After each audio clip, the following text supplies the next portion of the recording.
The Cleveland Browns head to the East Coast this week, off to New England to take on a Patriots team on a 3-game win streak, and they'll need their run defense to step up in this one, which, lucky for them, did that last week. They did a really good job shutting down the run. And has been doing so all year for the most part. This is where New England has been so good this season. They don't have a face to their front, so to speak. It's a collaborative effort, whereas the Browns' rushing attack definitely has a face to it. For Chubb.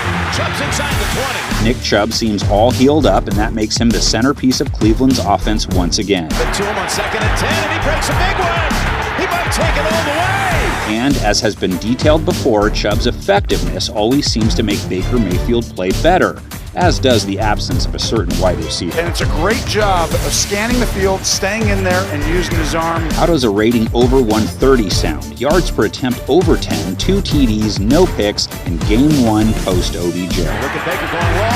Peoples-Jones with the touchdown. Forget trying to take a certain receiver away from him. When he plays like he did last week, everyone is an option. He connected with 8 different receivers. None finished with more than 3 receptions. To the end zone, it's caught by Njoku for the touchdown. Now, though, Baker's boys have to try and move the ball against one of the toughest pass defenses in the NFL. Look at Jackson in the slot. Now, you can't play that any better. I know they were playing the kid from Sixth Sense last week. Still, 3 picks, no TDs allowed is the kind of day where you don't have to use your AK. This has just become a comedy of errors. And they have played the pass that well all year for the most part, so we're not talking about a Chumbawamba performance. And Darnold's trying to make something happen. He's just going to walk in the end zone. Not even Robbie Anderson can catch him. New England doesn't apply a lot of pressure on QBs as a team, but Matthew Judon does as an individual.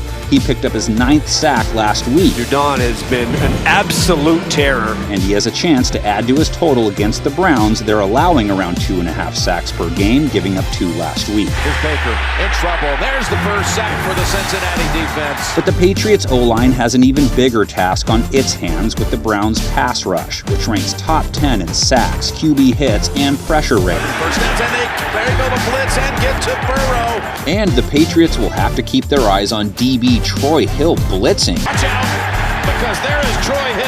But obviously they have to pay even more attention to the NFL's sack leader, Myles Garrett, last week, adding another 1.5 sacks to his total. Watch how wide Myles Garrett is, and Williams had no chance. The Patriots O-line has provided Mac Jones with solid protection, less than 2 sacks per game allowed. And he's able to drill it. Beautiful passing window, and he just drills it in there for a touchdown. But Isaiah Wynn, who Garrett will line up in front of a lot, has allowed 4 sacks this season, 7th most among tackles. Maybe Isaiah Wynn thought he had a little bit more time than he actually did, but he can't get back in time. If he can't hold Garrett at bay, it could make for a long day for Mr. Mac and Cheese, who has been playing more like a knockoff brand lately instead of Kraft's. Pun intended. And if it wasn't for that batted pass, I think the Patriots would have had a pretty big play right there. Jones only mustered 139 yards against the Panthers, threw a TD, but was picked. That's back-to-back games with a sub-90 rating. Intercepted in the middle of the field, that is Gilmore. But he's had 5+ 100 rating games and is averaging over 240 yards per game,